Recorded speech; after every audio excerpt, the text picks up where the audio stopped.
Gagawa tayo ng sopas. Oil, garlic, at sibuyas.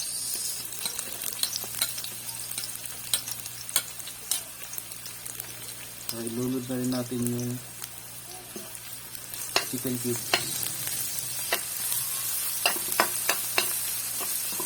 Isa natin yung manok.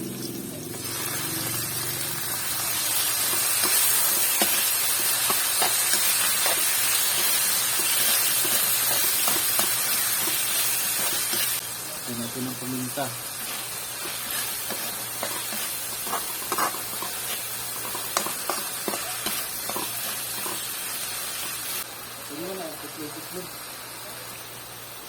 Yan po, medyo luto na yung manok. Lalagyan natin ng tubig.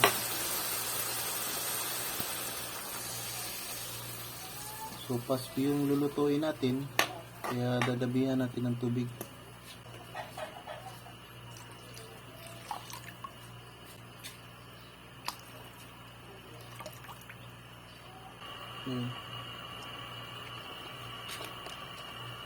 Medyo kumulo na yung tubig, kaya pwede natin ilagay yung macaroni.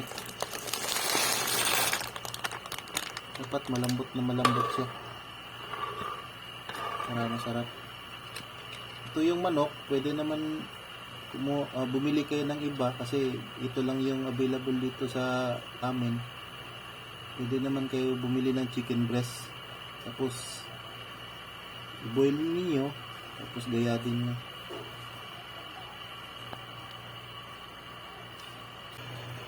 Medyo malambot na yung macaroni natin. Ilagay na natin itong hotdog.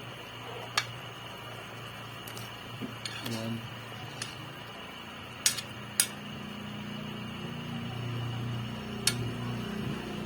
Lalagyan ko ng hotdog kasi pampadagdag din ito ng sarap. Mas maraming sahog, mas masarap po yung sopas natin. Patis, dagdag pampalasa yan mga lods. Ayan. Ayan, medyo malambot na yung macaroni natin. Sunod natin ilagay itong carrots.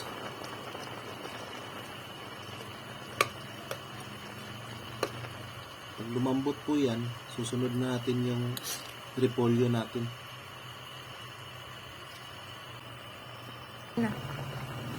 Yan, malambot na yung carrots natin.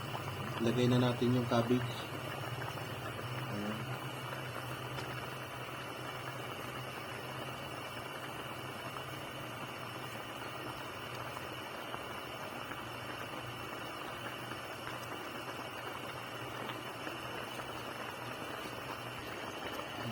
Lagyan lang natin.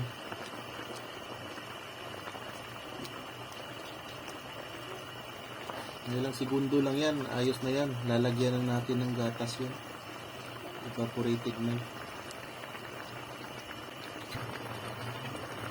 Ayan mga lods, lalagyan na natin ng Alpine. Sarap to. Busin na natin. Ayan. Ayan lang siyang kumulo ng ilang segundo at okay na. Bakbakan na mga lods. Ayan.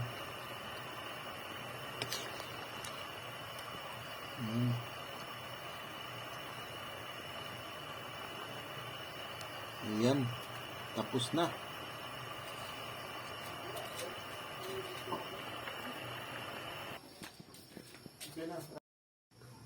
Yan, ito na mga lods, titikman na natin. Napakasarap. Masarap to pag sa malamig na klima ngayon, lalo na pag darating na yung bear month. Palaging naulan dito sa atin. Yun, paki-like na lang at paki-subscribe mga lods para sa tuloy-tuloy na video natin. Maraming salamat po. See you next time.